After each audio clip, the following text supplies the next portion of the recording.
The next topic I want to discuss is how this happens. How does childhood sexual abuse happen? How does a child get molested? How does a child get groomed? How does all of this happen? Now, the first thing you need to understand is it can happen to anyone.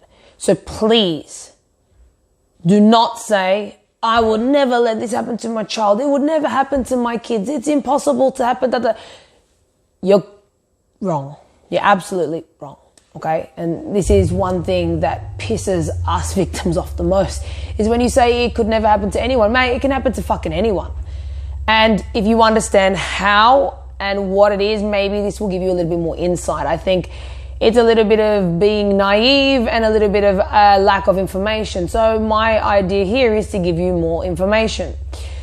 So how does it happen? Now, in the media, you see a lot of people discussing all of these big sex trafficking rings and all of these high-powered, high-profile people committing these crimes. Now, and you think, okay, cool, my kids are never going to be involved in a situation where there's going to be a high-profile person around, so, I'm not going to be in that situation. Now, that is not the majority of how these cases happen. It's not, that stranger in the park you've got to stay away from, stranger danger. That is not where most of these cases actually occur. It is the family member, the friend, family friend, the relative, the person who is closest to you, and it happens right under your nose. Now people are like, I could never imagine anyone doing that. Well, we didn't imagine anyone doing that either. But the problem is if you can't believe that any human can commit the crime, then you'll never see it happen.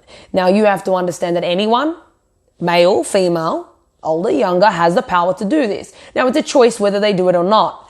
And the problem is people don't want to believe that. Now the majority of victims, yes, are female, but there are a shitload of male victims. So don't think that it can't happen to a male.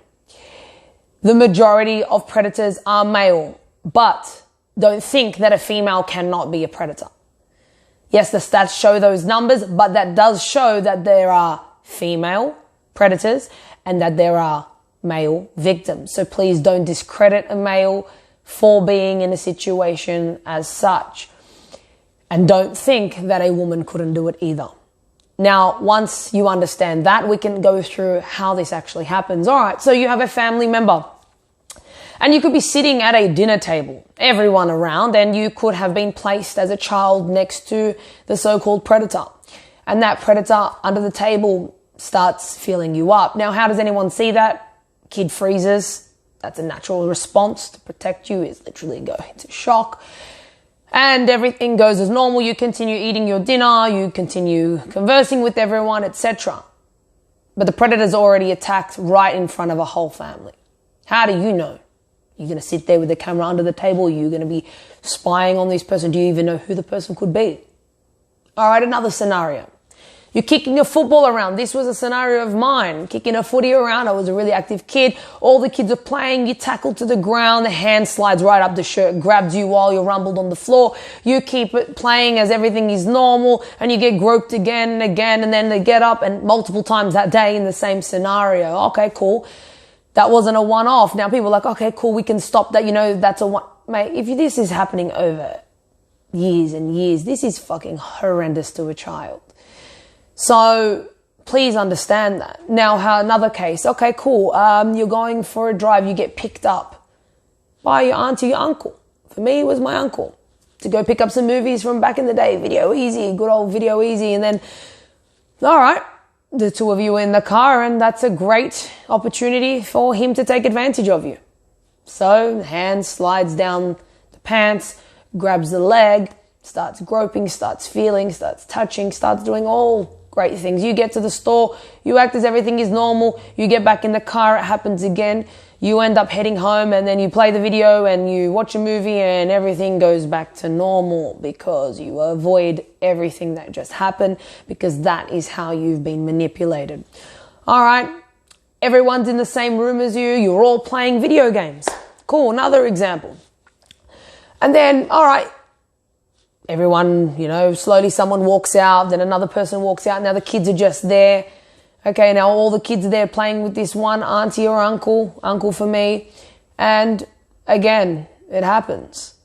All the kids walk out of the room, and in that moment, you get groped again. And the adults are in the room right next to me. It's paper thin walls. He's getting off on the danger of it all. So it happens in a moment, in an instant. Now, the first time it happened, it was not when people were around. I was actually being babysat. First time ever, our parents allowed us to be babysat. They had a family event, a wedding without children. Okay, cool. Single uncle, free, family member, trusted, loving, caring, and has such a great connection with the kids. Awesome. I'm the eldest of 3 girls. We're all watching TV and the young ones end up in bed. And then we're sitting there. And it was a really warm night, and I remember sitting there, and he was like, I was sitting next to him, and he's like, oh, it's hot, isn't it?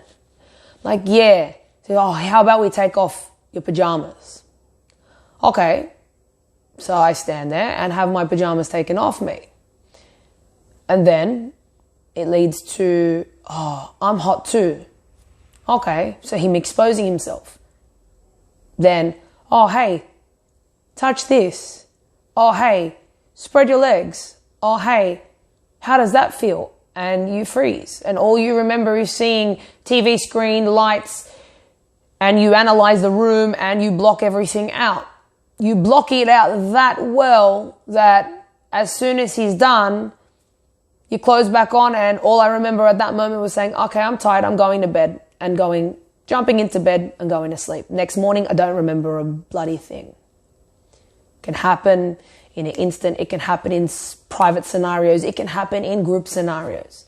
It can happen anywhere, anytime, by anyone. Now, do you think our family members suspected that someone was going to do it? No. Do you ever believe that it will happen? You want to believe the best in people. But the problem is, if you don't actually believe that it could happen, then you're naive that it will happen. It can happen to anyone. Now, were my parents horrible for letting me be babysat? How many children slept over friends' houses, families' houses, had babysitters, had family look after them, were in the same scenarios, and it just happened? Well, there are shit fucking humans out there, and there are humans that will do these heinous acts. So if you at least have insight in to what it is, to how it happens, potentially you can understand that it really does exist and it is not a made up, made believe bunch of stories. The more you can understand its severity, the more you will have insight to see it, to believe it, and to just help if someone needs it.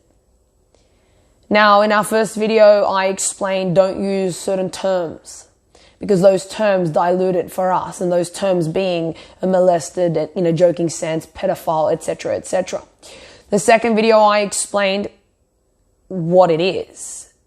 Now I've gone into a bit more depth through a personal experience of what it is and how it happens. Again, it is not just the stranger.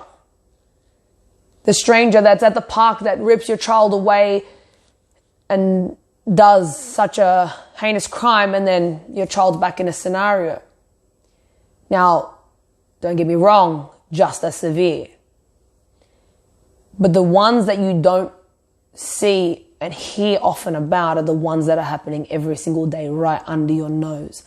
And people don't want to talk about it because they feel like as soon as people find out, they get a question, were they naive? How did they not see it? Do you know how the years I've had people go, didn't your parents know? How did they not see it? At the end of the day, it happened. I can't take that back. But they had tools. They had educated me on what it was. And when I was old enough, and like I said last time, powerful enough to make a stand, I did. And I will explain to you how that process goes and how ugly that is. And that if more humans know about this and more humans are talking about it, the easier it is to speak up about it.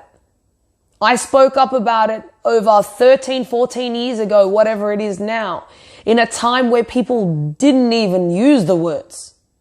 We're saying vagina in public was uncomfortable. Now, if more people had information, understood who could do it, how it happens, etc., the easier it would be to have the discussion. That they would be very accepting that, oh shit, okay, it's happened, now let's deal with it.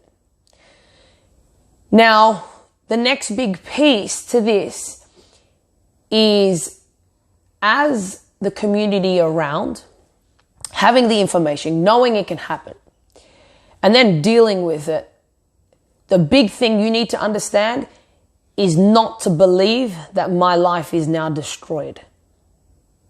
And that's what I'm going to discuss next. Is that because it happened to me, my life is not fucking over. And I'm living proof of that. And that's what we'll discuss next.